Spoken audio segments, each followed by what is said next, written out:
All right, we're live. Well, welcome to DZR episode. What is it? 8? I think it's 8. It's 8.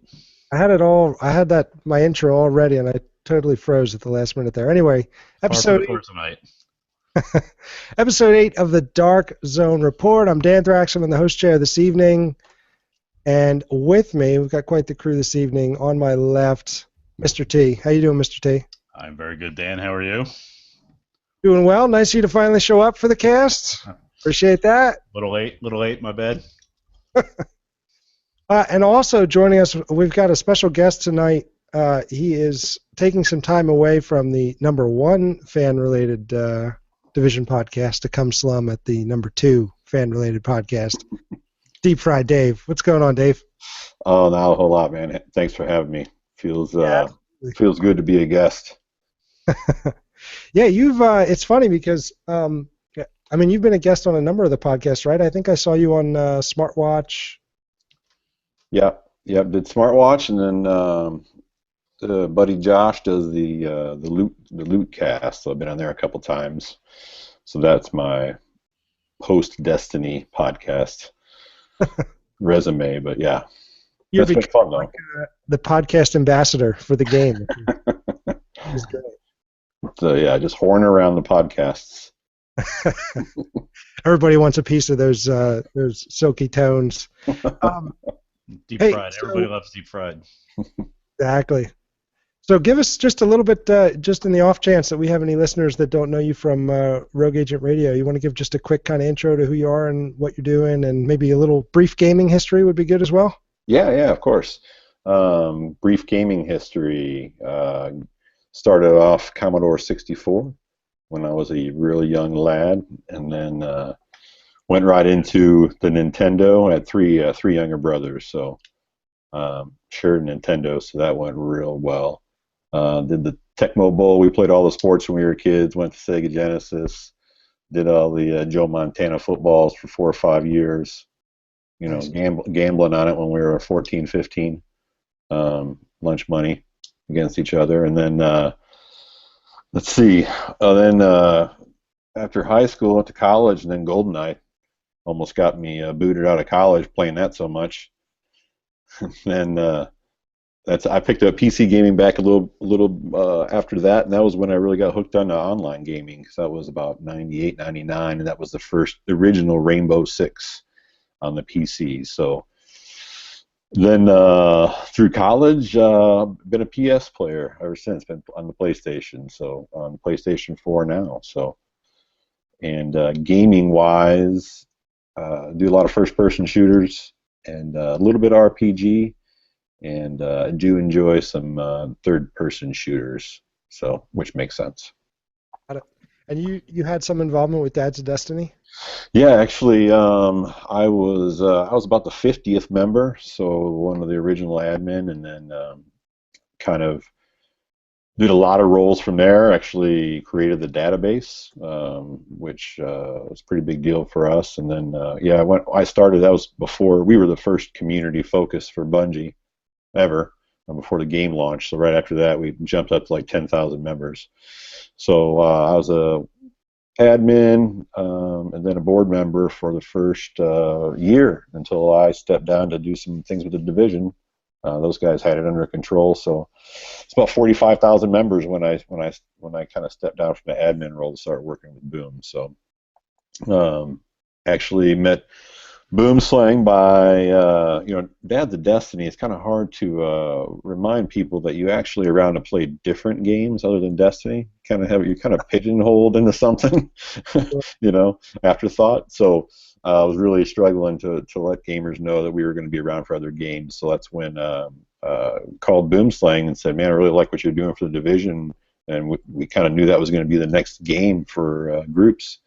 So created a partnership with Boomslang for him to be our sole number one source for the division. And then he and I just got to talking and really liked what he was doing and started to see the opportunity to get involved in a new community, and asked me to be on the podcast, and that's where we're at. That's the birth of the Rogue Agent Radio. Oh, it's awesome. And when did you guys start with that cast? Let's see, it would have been, well, we're on episode 20 now, so I think it was last June or July, I want to say. I want to say it was end of July. Yeah, and if we have any listeners that aren't already checking those guys out, definitely check it out. It's a great show, very informative and good guys. And yeah, and you guys have had a lot of success. I mean, you actually cracked top 10 on iTunes last week, I believe, right? Which is huge. It's awesome to see a new game that hasn't even launched yet have that kind of following. Yeah, it really is. I mean, it goes to speak volumes. When we were pretty, obviously, I wasn't pretty involved with the Destiny community. I think a lot of us were that are very community focused and see what came out of that. So being able to get into the Division community early and just kind of seeing it transform and being kind of at the root of it really helps. And you guys are in the same spot. This game hasn't even released yet, right? So starting to be a part of that community early on definitely helps. Just bring awareness and then also get you plugged in to everyone that's now watching. So is this episode 8? Is that what you said? So episode 8. Yeah, 2 months in. So you're 2 months before the game comes out. That's a pretty big deal. So. Yeah, no, it's great, and we've and after all those kind of things that you've highlighted now, I mean, now you've appeared on DZR, so I mean, Yeah, I don't know what else there is to do, really. Top of the resume right there. Drop the mic. I'm out of here.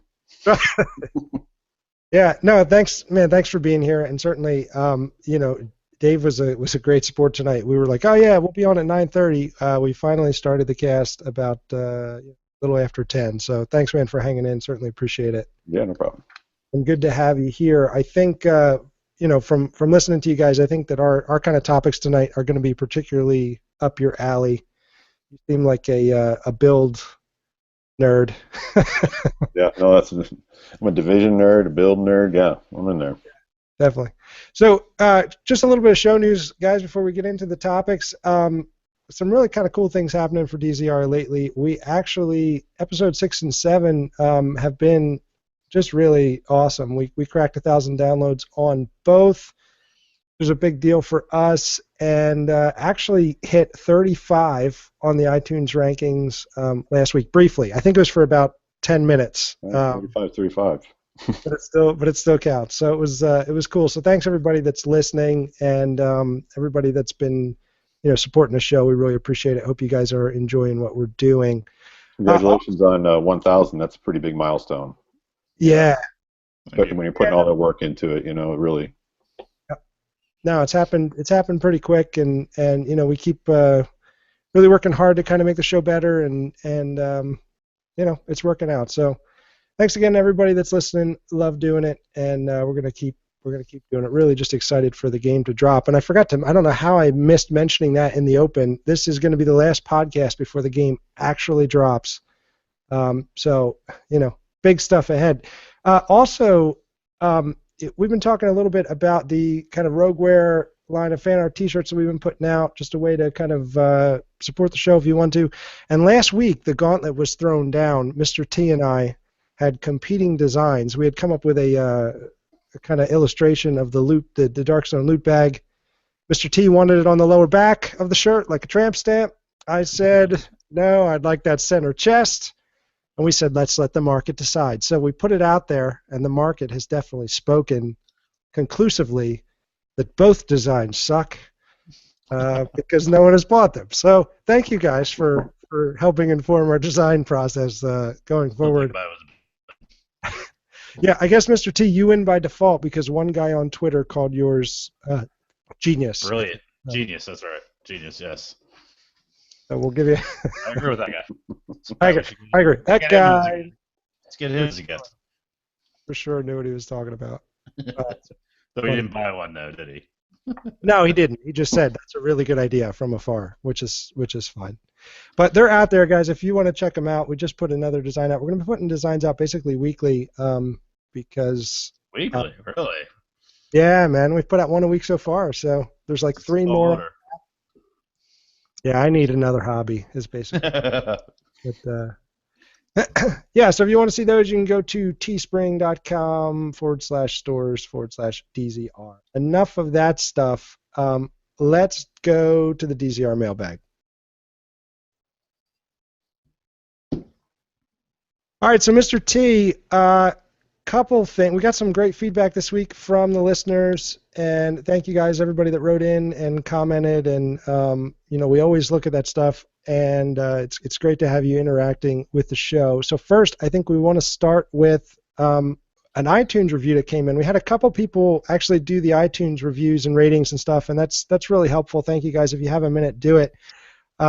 But we actually got a 1-star review this week, and I wanted to read it all to you. This was from Kick a Little Ass with it's got 8 S's. And it was a 1-star, so we're just gonna, we're actually appreciate this Kick a Little Ass because it's always good to have constructive criticism. And hey, look, you made the podcast. So his comment was bad audio quality, silly nicknames for all their hosts, and most of them Skype in, just not my kind of podcast. So, hey, sorry, man. Thanks for checking it out, and thanks for commenting. We're working on the audio quality. I think we've gotten a little better. In terms of the nicknames, it is true, in fact, that Danthrax and Mr. T are not our real names, but we happen to disagree. We think they're great. I would guess Kick-Ass is probably not his real name either. Yeah. Also, we don't use Skype, but, whatever. But all that being said... A lot of podcasts do, though. A lot of podcasts. Yeah. That's all good. Yeah. I mean, it's not for everybody. I mean, we lost one of our major Destiny guys because he's not a third-person over shooter game guy. So, I mean, not everything's going to be for everybody. That's right. Exactly. But, thanks for taking the time to comment. And if you do like the show, it's your opportunity to kind of rate and, Let's bury that 1-star way down at the bottom of the ratings. Hey, we also got a couple of emails that were just great, and so Mr. T, I guess you want to read our comment of the week. Our comment of the week, which is the Wookiee one, right? Okay, so this is from Ice Hockey Player 1, which is awesome, player. So that's awesome. Great podcast, guys. I listen to this on my drive to work whenever possible, just so you can get this from my point of view. In my truck, I have maxed the volume just to hear the decent level, and obviously no videos. This causes the level of sounds to be a bit off, so bear with me. I think you guys should start a Star Wars podcast. It would be a great opportunity to allow the Wookiee that is obviously off screen but on mic a chance to chime in. And this part is all caps. As I hear him breathing, either that or it's Vader with his mask off. 7 minutes 58 to 8 minutes 11 is someone rubbing one out. I'm sure as the cast grows, you guys will get this cleaned up. Keep them coming, and see you in game if you're on the PC Master Race. So we decided against doing that audio. Yeah, I had actually cut together a kind of montage. So that is Golden Boy, who's not with us tonight. He's working. Golden Boy is he's like a majestic wild stallion running in a field. He's just magic when he's out there and free, and and so we're always at this balance. Do we try and put a saddle on that guy and make him mute himself, or do we just let him go and hope for the magic? And we're still trying to find the balance. So yeah, that was Golden Boy breathing. I am pretty sure he wasn't rubbing one out. We have a general kind of podcast policy against that. Yeah, sorry, Dave. Yeah. I don't know if you were. Expecting that, but I thought this was a no pants type of thing. So. The thing with Golden is he's usually playing a game while we're casting, so right. That's also really the game. Yeah, the click you hear in the background is also him. So we passed this along. He had a good laugh. But yeah, appreciate you listening, man, and great. That was a hilarious comment. I think we have one more from Manilo. Manilo, that's a double L. It's not silent. Manilo. Manilo. Manilo. I don't know. Subject is females and Xboxes. Just listened to the latest episode and felt the need to talk to you guys out what I consider some rash decisions. First, I understand console loyalty and how buying multiple consoles for the same game can feel like setting a pile of money on there. I'm going to selfishly beg you guys to get your hands on some Xbox Ones. I love the podcast, but as an Xbox guy, It really sucks to have to wait 30 days for you to talk about new missions, perks, skills, and possible gear. All right, so let's okay. hold on. We'll talk that for 1 second. You know, we actually got this comment last week as well. As you guys know, we're all PS4 players, and we think it's a really valid concern. So, you know, what we're actually doing is we're talking to some folks, trying to locate kind of a good Xbox correspondent, so that when we have those kind of gated releases, we'll be able to still give you guys the content you want on it and keep everything up to date and going. So we're looking for somebody to kind of join the team. If you are an Xbox player and you think you might be good on the show, let us know. Reach out to us, because we definitely want to make sure you guys have all the updated information. So we've heard you. We're working on that. We'll save the topic on timed exclusives for another day, but we're going to do the best we can to kind of address it to make sure you guys have the content you need. Now, the second part of his email. Second part, and this is this relates to last week we were talking about how what kind of character you're going to create. Are you going to try to make somebody that looks like you, or are you going to go somebody different? And I said that I'm going to create a female, one for the smaller profile to hit, and two, it's a psychological thing. I think gamer guys would maybe take it easier if it's a chick. So his comment is, as for creating female avatars for yourself, just don't do it. Please think of poor teenagers whose mental states you'll be mangling. A 12-year-old figuring out his sexuality is complicated enough without staring at a hot female video game character doing jumping jacks in tight, trendy jeans, getting some chub, and then hearing Mr. T's grisly voice come across proximity chat, scarring the kid forever. Yeah, okay. There's a lot of sexually screwed up people in this country. I'm fine with creating another one. So, too long, didn't read. Love the show. Get some Xboxes. The Elite controller will make it worth it, because I don't want to wait 30 days for your PS4s to catch up. Also, don't corrupt some teenagers' spank bank memories with your man voices coming out of their speakers while your slender female bodies are on their screens. Keep up the good work, Manilo. I personally thank you, Manilo or Manio or whatever it is, for your great concern for the youth of our country. I think that's fantastic. And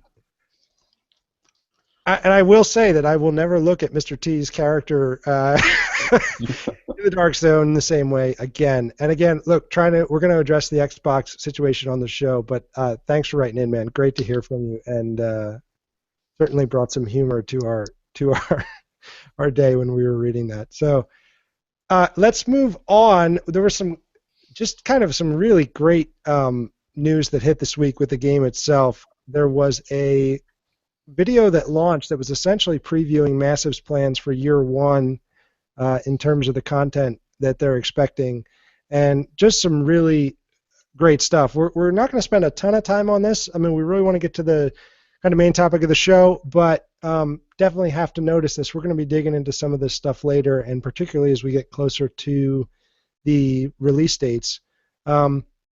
So I guess a couple things. What they basically revealed is that there are going to be a couple of free kind of update content additions coming in April and May. The first will be Incursions, which, Dave, I don't know what your thoughts are on this. I mean, to me, this sounds probably more like a dungeon type kind of gameplay than a raid per se, but in any case, it looks like, single squad, basically kind of descending into a location and really taking on what's going to be a challenging experience. Yeah, I would agree with the dungeon more than there's a couple people that have been trying to relate it to strikes in Destiny. I don't agree with that at all. The only reason being is that if you look at the missions, I think the missions are more like strikes because there's multiple, difficulty levels, where these incursions are, end game. You have to be level 30, suggested to be a whole squad. You're going to need to use tactics, and that doesn't sound like a strike to me. It doesn't sound like a raid, but, way back when, they never said raid. They still haven't, but they've said raid-like activities. So, I don't know. This seems a little more substantial than a strike-type thing, but I think you're right on kind of veteran dungeon or something like that, if that's what you're thinking of, end game type of dungeon, and maybe not a raid itself. But I think there's more substance to it than just a strike type of thing. Yeah, I think so. And I saw Boom was posting some stuff on Twitter just about, you had a prediction about this, that there would be vehicle fights, and it certainly looks like we've got one, at least from what we saw in the trailer. Yes, yeah, it looks. Yeah, I mean, I don't want to brag, but it's spawned from. Eric's put out a video, and this was before the Last Man Battalion was confirmed, and there was some audio, in that Dark Zone vendor area that we all went to go stare at the high-end weapons from. And there's that guy in the background on the Pirate Radio podcast talking about everything, and he says, "Oh, these guys up there with their tanks running around," and just from there, I'm like, "Why would you be talking about tanks?" So yeah, so that was that's where I got that from, and then they started releasing some Last Man Battalion photos, and there's now Doom corrected me and said it was an APC and not a tank the first time I mentioned it, so I'll give him that, but yeah, I'll take credit for that. I'm not gonna lie. Hey, man. No, and I it looks like it's going to be a lot of fun. I mean, I think that, I think I am a little bit disappointed. I was really hoping for multi-squad play, and maybe that's something that'll be coming. It certainly looks like a single squad, but, it's still, I think, going to be fun and challenging and, hopefully rewarding from a loot perspective.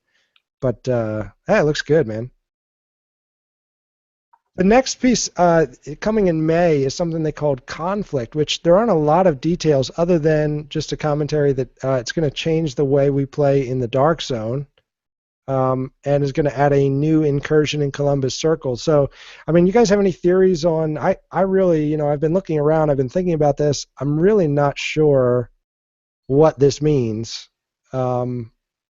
Unless we're going to start to see some kind of factions, or this might be where the multi-squad play is in the Dark Zone, or I don't know. You guys have any thoughts on what this conflict could be?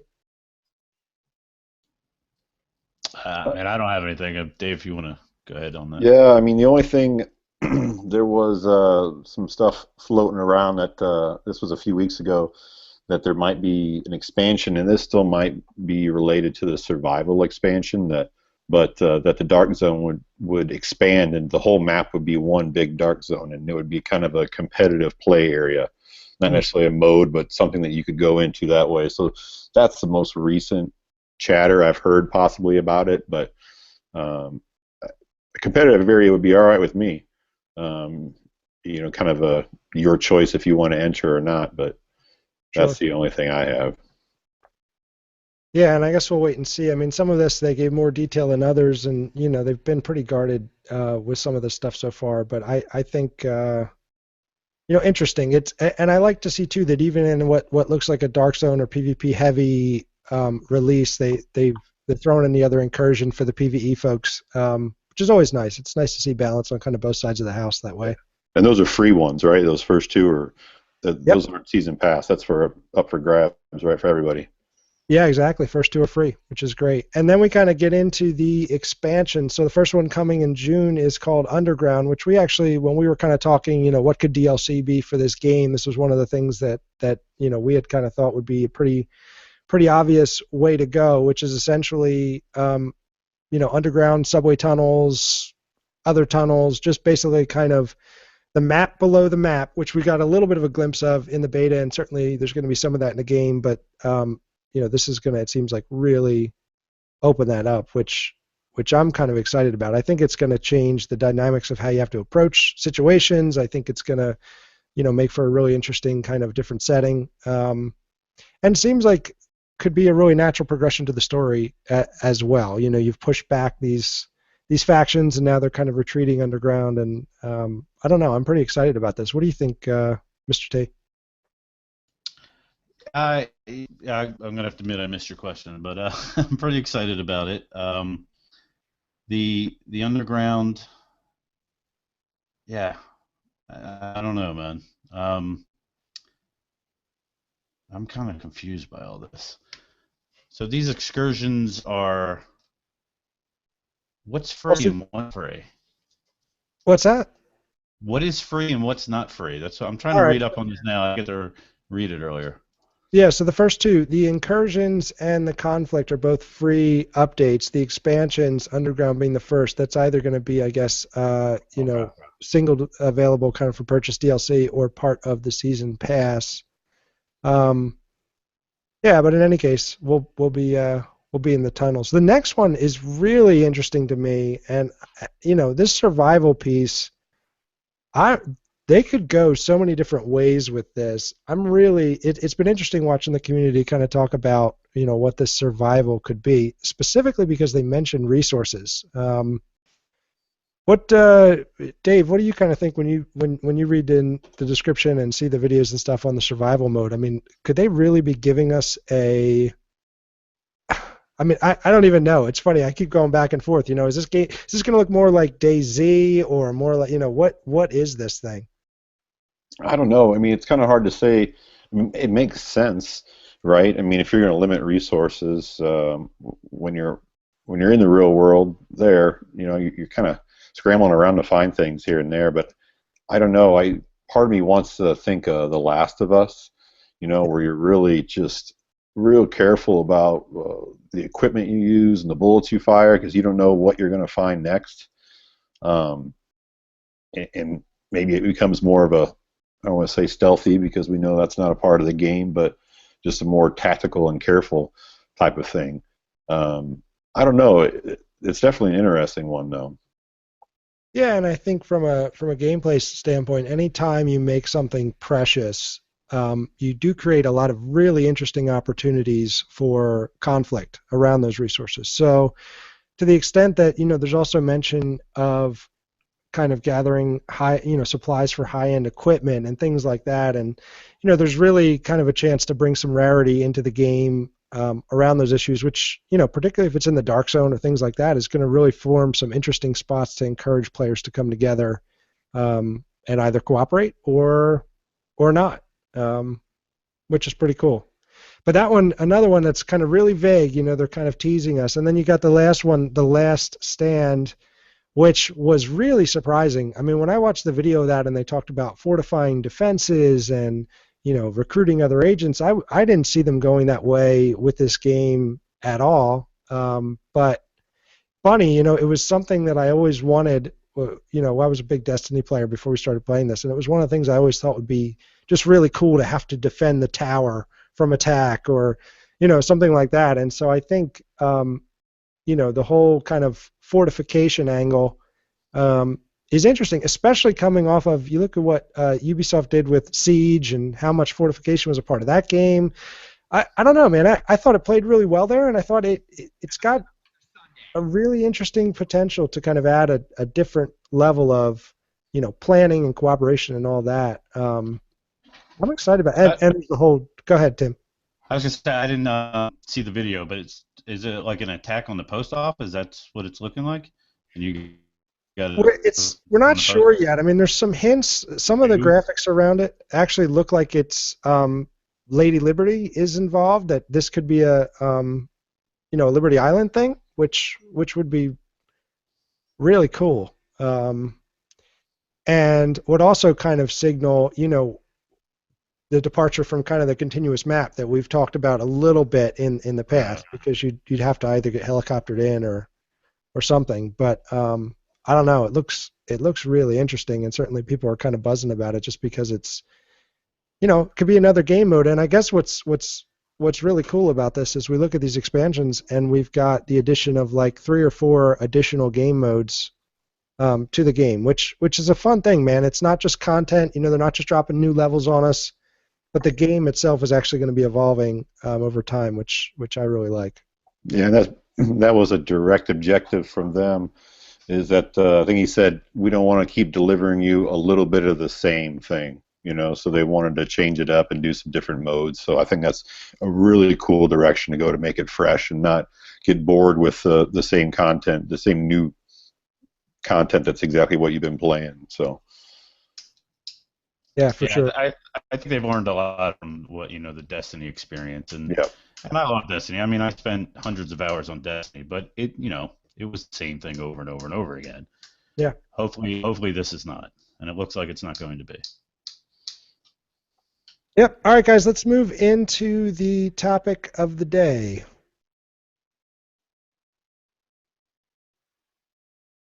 All right, so what we really want to do with this part of the show, again, this is the last podcast before launch. I think, provided we can get this thing edited, you'll have a couple of days. We should have a good amount of people that listen to this before the game actually drops. But so what we wanted to do is just kind of go into some really specific kind of questions and kind of prepping you, the listener, for launch, giving you some things to think about as you progress through the game. So we're kind of dividing our discussion here into 4 basic questions. The first is, how do I prepare for the launch? Second is, how do I choose what to play first? The third is, how do I decide what to do with a particular piece of loot? And then we'll have kind of a little bit of conversation at the end about what we're thinking in terms of builds.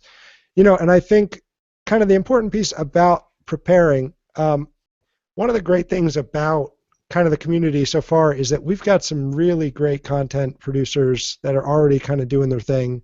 So there's no reason not to be kind of well informed and well educated going into the game if that's what you want to do. So got a couple of suggestions for you. Excuse me. I guess the first is if you're on Reddit or you are over at divisionagents.com, there's a guy named Joker Unique who has put out some really fantastic stuff, really thorough write-ups around progression, around weapons leveling, and all of that. And so definitely something you want to read. Take a look at the Destiny. Oh my goodness, I can't believe I wrote that in the notes. Take a look at the Division subreddit. That would be much more helpful in preparing you.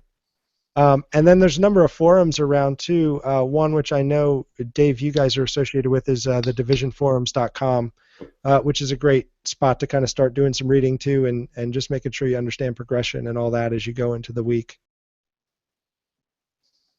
The other thing is that you just want to make sure you do get your free stuff. There have been a number of things kind of out there, Ubi Club rewards.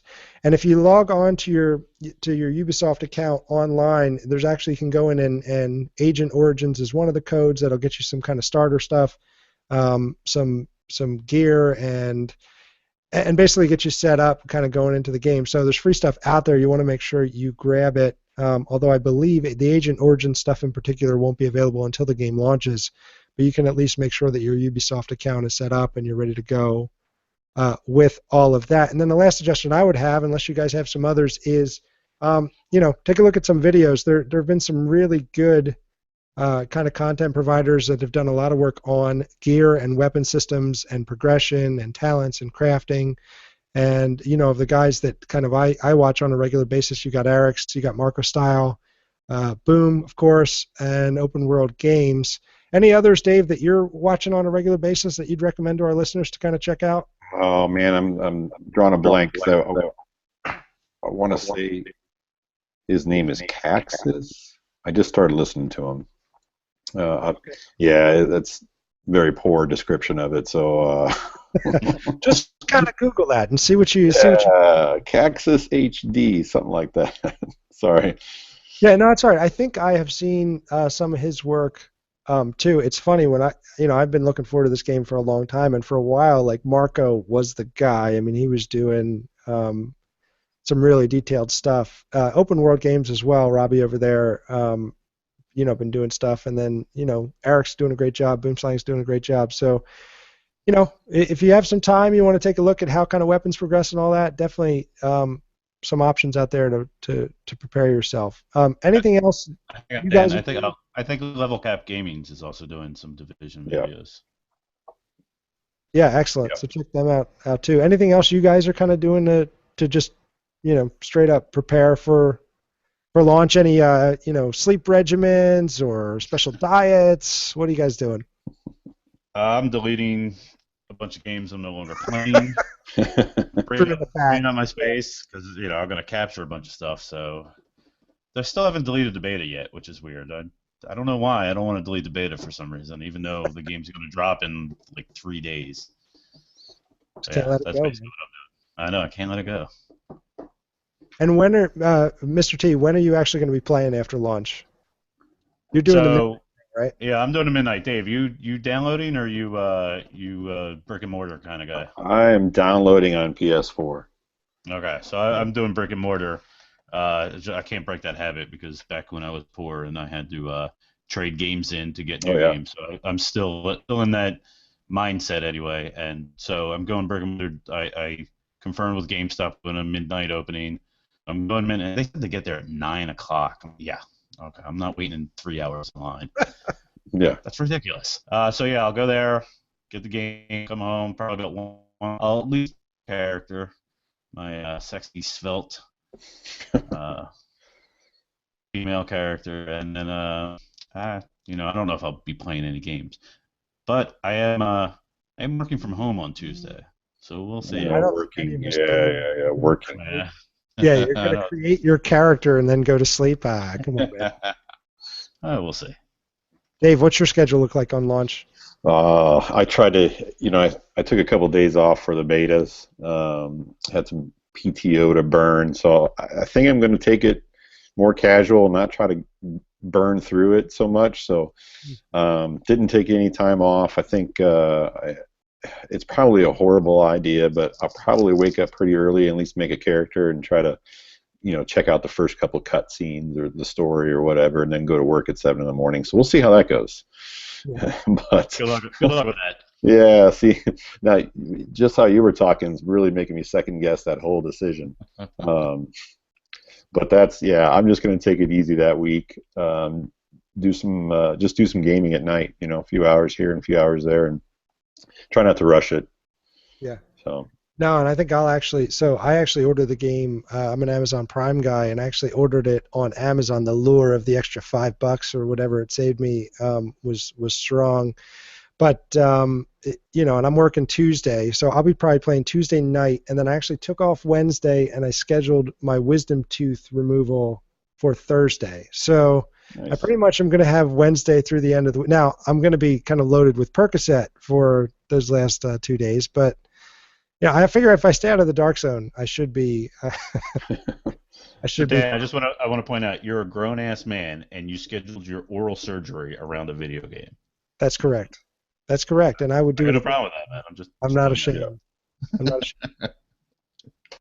So yeah, so that's what I'm doing, man. It's going to be good. All right, so the next next question. How do I choose what to play first? I think we all kind of saw what the map is going to look like, which is just like this, just light show of objectives here and there, and just so much to do. And so I guess one of the things that can be challenging with this kind of non-linear game, and what I mean by that is it's not like you're playing a story where you're doing level 1 and then level 2. You're going to have all these options. It's kind of that open world game style, and how do you kind of choose what to do? Now, there's a couple of ways people will typically approach this. One is kind of geographical, like they'll do the kind of sweep and clear.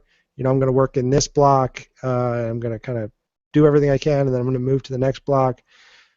With this game, though, I really think everything that we know and kind of what we've seen in the beta that you want to ask yourself a couple of questions when you're thinking about this. One, I actually really do think that the idea of whether you're playing solo or in a group, predominantly is going to be important when you think about how you want to spend your first couple weeks in the game, because it really goes to the question of whether or not you're going to focus on a specific build or just try and get everything at a kind of slower pace. You're going to be a generalist, or you're going to really kind of target. And to the extent that you're playing in a group and you kind of already know what your role is going to be.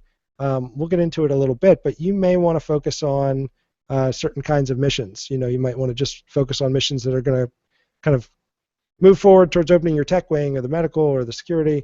Or if you're playing by yourself, you might want to take a little bit of each or whatever. But I think that's kind of the first question. And then to me, the second one is skills-wise, what do you want to focus on? Because we know that skills are going to kind of be based on your progression in the game. So I guess, Dave, when you kind of played through the we were big turret fans here on DZR. I mean, I think we were big kind of we called it the doctor gun, but the big kind of healing and turret fans. I mean, where were you kind of at, or with the skills? What are you looking at skills wise, kind of things that you want to unlock early? Let's see. Well, I didn't. I messed around with the turret and more just to really just piss people off in the dark zone. You know, if there's six, seven people standing around extraction, just throwing one right in the middle of them all really gets a tense situation going pretty quick. You So were that guy. That was you? That was you? it was the first thing I did when I got it. I'm like, I'm just going to go in and see. The first time I did it, there's literally six, seven people. I wish I was playing on Xbox, which I have no clue how to use. And if I knew how to record the video clip, I would have. So just threw it right in the middle of him. It was apparent that it was so early that people didn't know how to react, and two of them just started shooting it. Immediately it went rogue, and just all hell broke loose because everybody's going rogue. But awesome. For a build, I kind of I have my build kind of picked out, but it's going to be hard to get away from some of the things that you played with in the betas. So. I kind of really got used to. I really fell in love with that flashbang on the sticky bomb. The more I played with it, the better it was. Really, especially in going rogue, because after it hit me once, I was like, I need to get that on my side, and just moving slow and not being able to see and all those things that come with it really slows some rogue players down or some not hostiles down if you're going rogue in order to light them up. Because I was kind of running high health in the dark zone, more of a tanky type build, so not putting out too much damage. It was a lot easier when they weren't moving very fast and couldn't see, which is my kind of tactics. So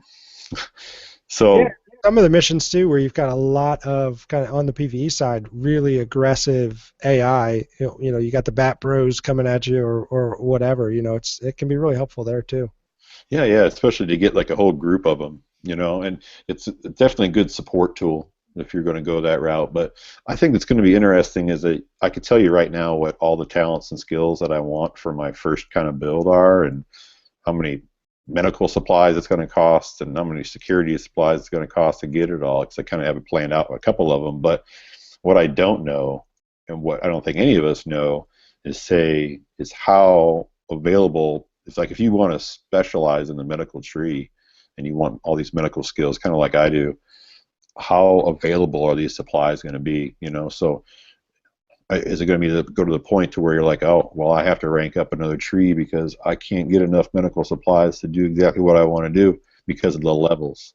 So it's going to be interesting. But like I'd say, if you've never played the game before, first thing I would do is just unlock all three of your trees and get familiar with what skills you have there, because you're going to find a couple things that'll work for you, at least to prepare you to get in the dark zone. But I think everyone would agree the Doctor Gun is kind of a must-have when you're trying to figure out everything. And I did like the sticky bomb, and once you got to understand how it worked, it was really effective. Yeah, and so I think you make a good point. I mean, to the extent that so we know, like when I look at the tech wing, for instance, I mean, the sticky bomb I used early on. I actually ended up switching to the turret. I used the sticky bomb almost exclusively in the closed beta. I used a lot more of the turret in the open beta. None of us, I guess at some of the capture events they may have, but we haven't played with the Seeker Mine yet, so I'm interested to see how that kind of rolls. It looks like a really cool deal. And then you've got Tactical Link in terms of what you can open with your tech wing. On the medical side, Pulse, which what we talked about last week, I think Pulse is definitely one of those ones that if you're going to be in the dark zone, particularly if you're running solo or you're that kind of guy on your team, I mean, Pulse is just an extremely useful tool, especially when modded. The kind of range on that thing is just really incredible, and that's going to be in your medical wing as well as kind of your first aid and support station and recovery link. And I mean, if you're going to be kind of more of a support role, I think you're probably going to end up focusing on medical. And then you've got security, which is the kind of ballistic shield, smart cover, mobile cover, survivor link. We're not going to get into a ton of detail about what each of these are, but I think that one, I don't know. Dave, did you use a lot of the ballistic shield in either of the betas? It's not, in my opinion, it's not very good. I didn't find it very effective in the dark zone. You know, I mean, the thing about it is it draws aggro, right? So if there's a group of PvE enemies, they're going to shoot on whoever got the shield out, so somebody DPS can kind of circle, you know, always be flanking, right? So and get around the other side. But as far as the only time I saw it useful was when there was a dark zone of 8 of us, and you kind of walked down the street like Spartans, and you all had Yeah, that's cool. shields out. Cool. I like that. But you know, when you're rogue and fighting against players, it's not very effective. But I used it. I did try it out in that hospital mission a few times and had some fun with it. But I think once the mods hit and you're able to use it, it's going to be really interesting, because there's one mod that'll restores a little bit of your health every time your shield takes damage. So that's going to be really interesting to see how that kind of kicks things off in the dark zone, because then it's a whole nother animal. It's a whole new skill when you can start picking up health when you're trying to push at somebody. So I think it'll be good in interior spaces, especially if you look at Tom Clancy Rainbow Six, the shield was good, and your fellow players could get behind you. Yeah.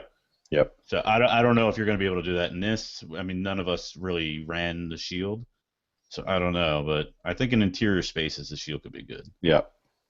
Yeah, and I think once we see too kind of what's available in the sidearm slot, I think that's going to change it too. I mean, that was one of the kind of things I had is I mean, the pistols were good, especially when you got enemies to kind of a certain health level, but it was tough for me to kind of give up the DPS to kind of go with that.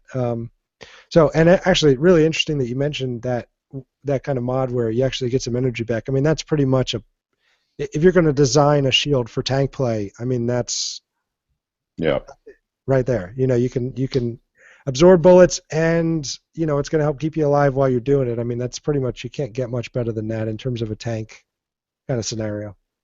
So Dan, when we're running DZR, deep, when it's our group, what's your plan? What's your loadout plan? You're doing DPS? No, I think I'm probably going to be support, man. Really? I was always the defender titan when we were raiding, and I think for whatever reason that's just part of my kind of mindset of kind of being aware of what's going on with the rest of the team, and kind of being there to kind of strategically support in that way. So I think I'm definitely going to run. I'm definitely going to run kind of the doctor gun, as we called it. I probably won't run pulse. I might leave that to somebody else. So I'm probably going to run this kind of weird hybrid support / DPS build, where I'm definitely going to want to kind of roll with like either the sticky bomb or the turret, something like that. But then also pick up one of these kind of more support oriented health regen roles.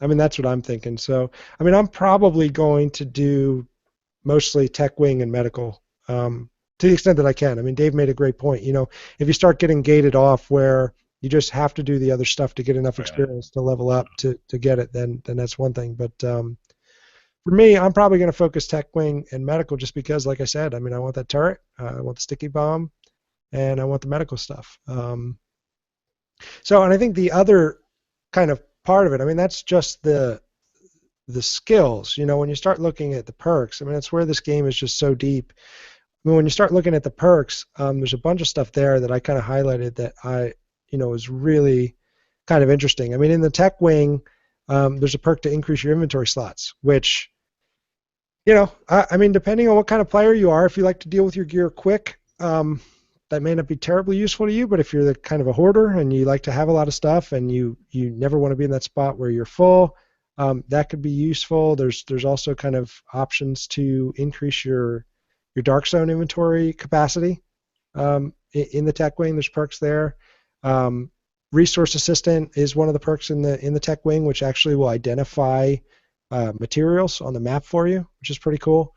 So some good stuff in that wing in terms of perks. And then I think when I think about the medical and the security, I mean, for me, adrenaline in the medical wing, that perk is really interesting because it actually allows for overheal, which is a pretty cool deal. And increasing movement speed. It's funny because those those perks look like tank perks to me, and yet they're kind of in the support wing, which is interesting how they kind of did this. I mean, they definitely mixed it up. Yeah. Yeah, and I think they did a good job of it. I mean, I found that once you start looking at them, you can really, they're all going to be there at some point, but you can still kind of pick and choose. But I'd say the first one that I'm going to get, which I think is a good recommendation for your listeners, is that in the security tree, the situation room, once you upgrade it to situation room, it's an increased XP gain from all activities by 10%. Yep. So if you're trying to level quickly, that's the first one I'm going to get. Yeah, absolutely. Yeah, that's the experienced agent perk, which I definitely had my eye on too. I don't quite have a feel for kind of how hard it's going to be to progress through these things. I mean, we look at kind of the missions that are there, and it's like, oh yeah, we'll be able to just do these missions and unlock it. But in terms of knowing all of what's ahead of that, it's going to be interesting, because I've thought about that one too, and you've kind of heard people talk about it, like just get that, and then you can, it's going to really speed up your leveling. It'll be interesting to see, how hard it is to get that, and whether actually achieving it is it's definitely going to be worth it. I guess the question is, are you going to be able to get that early to kind of really speed level? I don't know. I guess we'll see. If you, I don't have any security ones slotted, so here's would be an example. Like you mentioned, you're going to roll support and tech. Well, yep. You'll inherently get some security supplies, right? Just from doing the encounters at your level, and that I'm the same kind of build that you are. So my security supplies would kind of go to waste. So I'll use my security supplies for that first upgrade right there. I mean, that's how it would work for me. Now, if you're running a tank and you want security skills, probably not the way to go if you want to, get a couple skills first. But it'll work out for my build, but it probably wouldn't work out for everybody's. Yeah, and another really interesting one in the security, there's a couple of them there. That's actually where you're going to unlock your black market vendor, which is your Dark Zone vendor in your base of operations, which is a really cool. I like the way they've kind of gone after some of the things that typically divide when you have a game like this that's got a PvE and PvP component. So that's there. There's this whole issue of the marksman range there, which is really, really fascinating, man. Again, another one of those things when we looked at the tower and said, man, why don't we have a range to test weapons in Destiny and things like that? That marksman range is going to be great. You work on mods, you can kind of tweak through. Even just what it's going to do for gun review videos on YouTube, I think is for that reason alone, it was worth putting in. But a couple things I'm really interested in that security kind of perk wing. So, Dan, let me quick. The Black Vendor in the Boo, you're still going to need Dark Zone funds, though, right? Well, supposedly there's at least the potential that there's going to be an exchange there. Okay. I haven't, Dave. I don't know if you've seen anything hard on that. There's been kind of a lot of conversation about it, but it hasn't been. It's been confirmed that there's a Dark Zone currency exchange in the base of operations.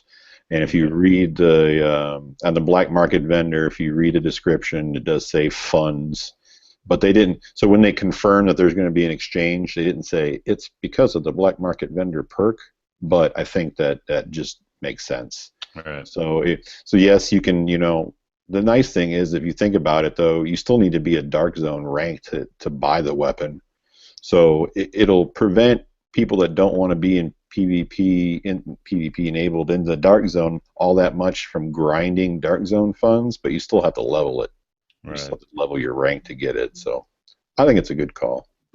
No, I agree. And to the extent that we have kind of weapons that are exclusive to either kind of side of the house, I think something like this is really good. It'll be interesting to see if anything like this is reciprocated on the Dark Zone side.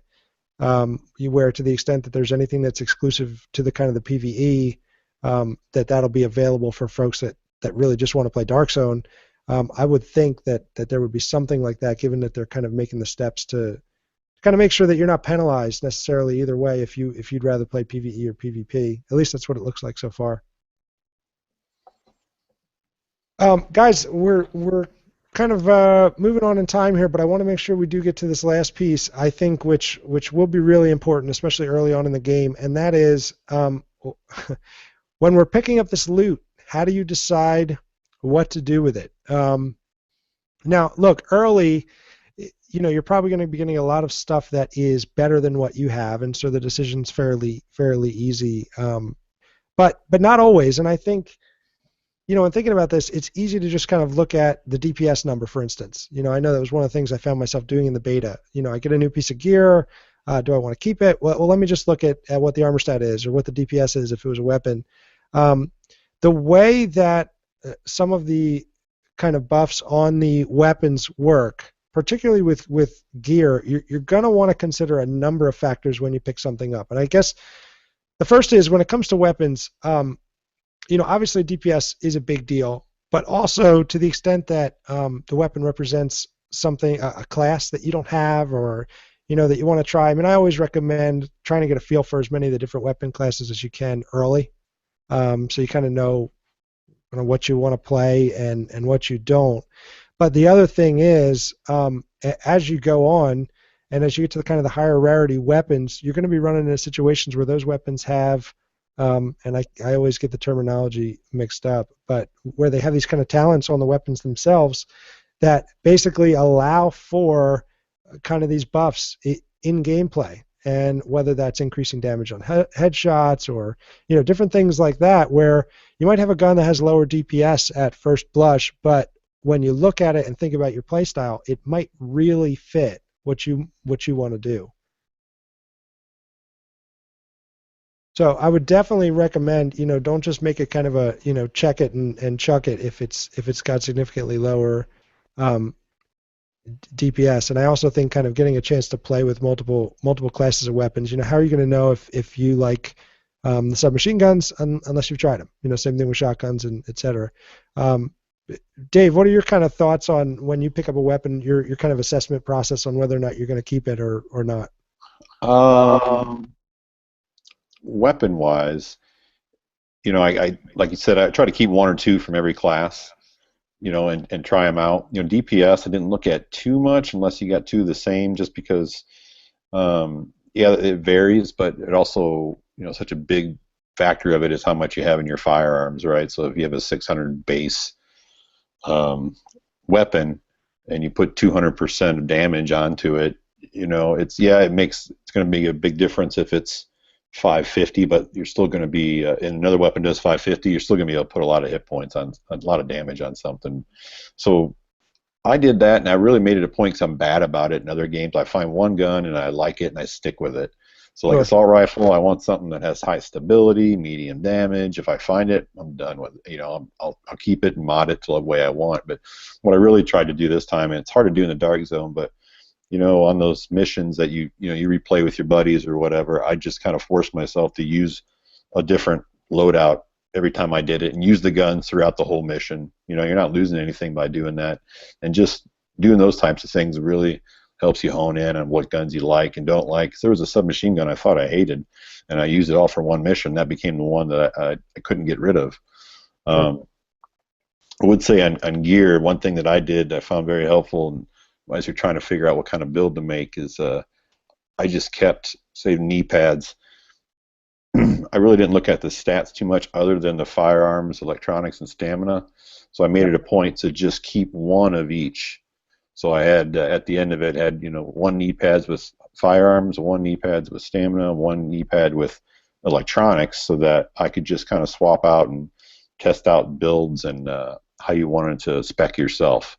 So those would be, and then I think that's probably the good first steps, because you can confuse yourself down the road with, I'm excited about weapon talents, and you finally get the couple of guns you want, and then you start looking for those guns that have those headshot bonuses or whatever you want to do for your particular build. But if you're starting off, I think getting a little bit of everything until you can figure out how those are going to come together for your style of play probably makes sense.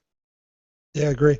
Mr. T, what do you, when you kind of pick up a piece of gear or weapon in particular, I mean, what's your kind of thought process on whether or not you scrap it or keep it? Well, I mean, you remember me from Destiny. I don't do quite as a deep dive into all the skills and all that. I am a DPS. That's pretty much what I look at. Much like Dave, though, I find a weapon that I like. That's pretty much, and I stick with it, and I'll mod it as much as I can to get what I want. It's basically I'm a hoarder. I mean, I still have stuff in my Destiny from vanilla. So I mean, those are more sentimental. But yeah, it's if I'm full, then I'll just start breaking stuff down. I'll look at the DPS. Pretty much, is this better? That better? Yep.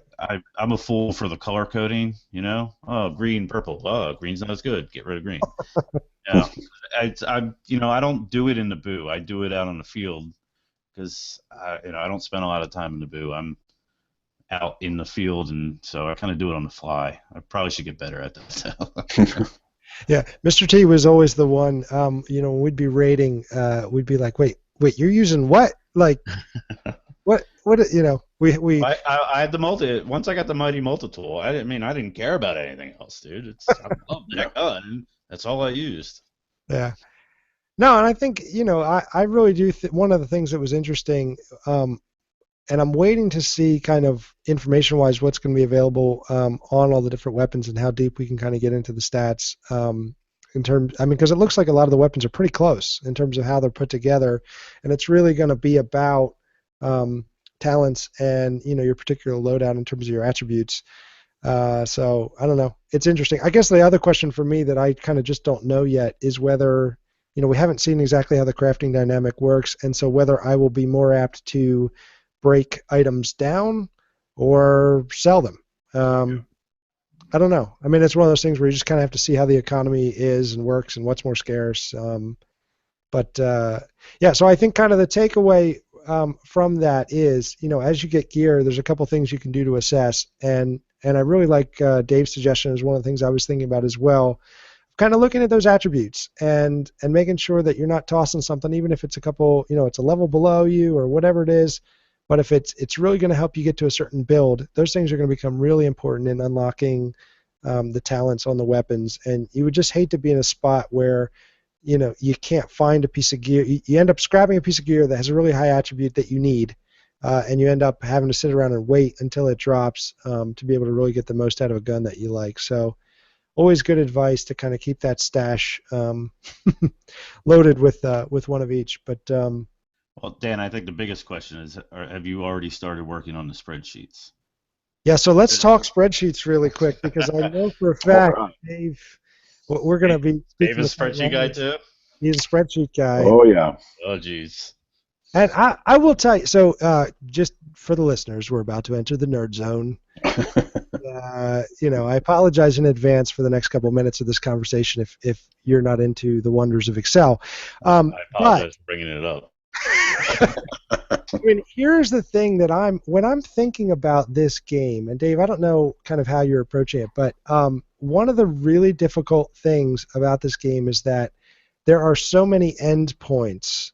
And when I think about kind of modeling and building something out, it's almost like you have to pick. Okay, I want my build to look like this. And then once you kind of get there, then you can kind of start modeling it. But to really kind of get your arms around, I've been kind of working on how would I actually design a model that would be able to kind of be really flexible. And, I'm still in the planning stages. I mean, I don't know how far you are with your... And the other thing, too, is the data we have is just, I don't know, not that good yet in terms of what damage is doing and how things are affecting. And, like things like range. And I just really, I don't have a feel yet for how all that's working in. But, I mean, where are you in your kind of process with modeling, just solving the riddle? Yeah, more for me right now is just for the build itself, like as far as skills and talents and perks, and yep. I'm always lazy when it comes to RPGs, and I just want to see someone tell me how all the skills are, and then I can kind of plan how I can get to A to B, so that my end game, I'm just kind of unlocking things that I really didn't not necessarily care about, but that really weren't going to fit my play style. Yeah, so like now, I kind of have a spreadsheet that's got all that stuff in there, and I have 3 builds marked, and I kind of know which one. The thing is, you don't know how the skills are. Nobody can tell you how the skills are. You can't go online and say, someone says, oh, this skill mod sucks, doesn't pulse for long enough or whatever. So like right now I can tell you that I need 2,200 medical supplies to get my build out and 400 security supplies. So wow. So that's You the kind of already know that. Wow. Yeah, so that's like in my head, if I see two different events, I'll go for a medical encounter to try the first build that I want to try. But the tricky thing is like this game, I mean, I could legitimately come up with a solo rogue build, a team Dark Zone build, and then a PvE build, depending on your team and stuff. So it's going to be interesting. It's definitely good that it's classless and you can just change stuff on the fly. Yeah, it's cool. It's good and it's not good, right? Because on the one hand, I love that you can do it. The other thing too is like without those constraints, you really. I mean, it's like. I'd love to talk to him at some point and say, how did you kind of think this game would be played? I mean, did you think that people would come in saying, I'm this kind of player, and so this is how I'm going to kind of build out? Or was it more a matter of that you wanted people to actually kind of discover in the game? Because really, I mean, it is so wide open, man. I have a feeling that for a lot of folks, they're going to kind of just feel around for a bit, and I think that's great, man. I mean, play the game and see what you like, and we'll do what we all do, which is watch a bunch of videos and try and duplicate builds and all that kind of stuff. But the game is so deep. I mean, and there's just a lot of different potential outcomes in terms of kind of really getting something that works with your play style. And I think that is one of the reasons. I mean, I know some people don't like to kind of get into, I don't want to go research everything and whatever. But for a game like this, having an idea of kind of what's available to you, I think is really, it's going to make your playing experience better if you can kind of understand what's down the road and what's going to be available in terms of talents. And look, yourself as a gamer and how you want to play. But man, let me tell you, it's just you just kind of sit and look at the perks and the talents and the skills and the mods on the skills and the talents on the weapons and it's just. This game really does have the potential to kind of keep us engaged. So I'm excited about that. Let's go real quick, guys. Let's do some closing thoughts. So here we are, a couple days before the game, just getting ready to wrap up episode 8. Closing thoughts. Dave, go ahead. Closing thoughts. If you haven't had a chance to play the betas, don't rush into the Dark Zone. Spend a little time in PvE and just learn the cover-to-cover system and get a few skills unlocked. Just get comfortable with your gunplay and your movement. And the first time you go in there, it's not a bad idea to watch a video to understand how it works, the Dark Zone itself. So just understand the dynamic in there. And don't be afraid to invite someone to your group when you're in there if you don't have anyone already. So I'd say, and don't get discouraged. In the Dark Zone. Do not fear. Yeah. So I think the game's gonna play a lot different. Now that we're not in the beta stage. You're gonna need to do all those side missions to get your XP in order to rank up. It's not gonna be so linear of let me get to level 8, give me these skills, and I'm going to Dark Zone. So I'm looking forward to that. So I'd say take your time and definitely get used to. If you haven't played yet, get used to that PvE stuff and just gunplay and movement and things like that before you jump into the Dark Zone. Yeah, for sure. Mr. T, closing thoughts. Just closing thoughts are, I mean, when was the E3? Was it 2013? Have we been waiting 3 years for this game? I think. Yeah. And now we're one day and a wake up away from it. I mean, it's finally here and super excited about it. Kind of happy that the Uncharted 4 demo is the beta is this weekend because otherwise I don't know. Yeah, exactly. Yeah. I mean, I don't know what else I'd be doing. I agree with Dave. It's if you haven't played yet and you go in the DZ, just if you're trying to extract something and a couple people show up and they don't have any gear on their back, be a little wary, man. Run. Dave is exactly. Go to a different EZ, man. I know it's tough. Don't be afraid to run away, though. Oh, absolutely. It's your best friend running away. Yeah. Yeah, and if you see a very attractive female agent, also be aware that that's probably With a husky voice. Hey, I was rocking some pretty slick skinny jeans. I might give her a run for her money. Oh, Some of the stuff I was wearing. Challenge accepted.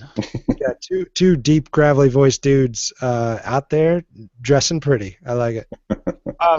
Hey, Dave, thanks for being here, man. Really appreciate it. And you want to just give kind of your info and where people can find you if they're looking for you? Yeah, you can get me on Twitter, just at Deep Fried Dave, and then of course you can find me on RogueAgentRadio.com. So those are the two best places to figure out where I'm at. Stalk me there. Yeah, so. Appreciate you being here, man. And thanks. It's fun. Thanks for hanging around. And listen, that brings us to the end of episode 8. We are mere days from launch, and man, we're psyched. So listen, thanks everybody for listening, for being a part of the show. If you would like to kind of be a part of the show, you want to give us your feedback, you can get us a couple places. One, Twitter is a great place, at Dark Zone Report.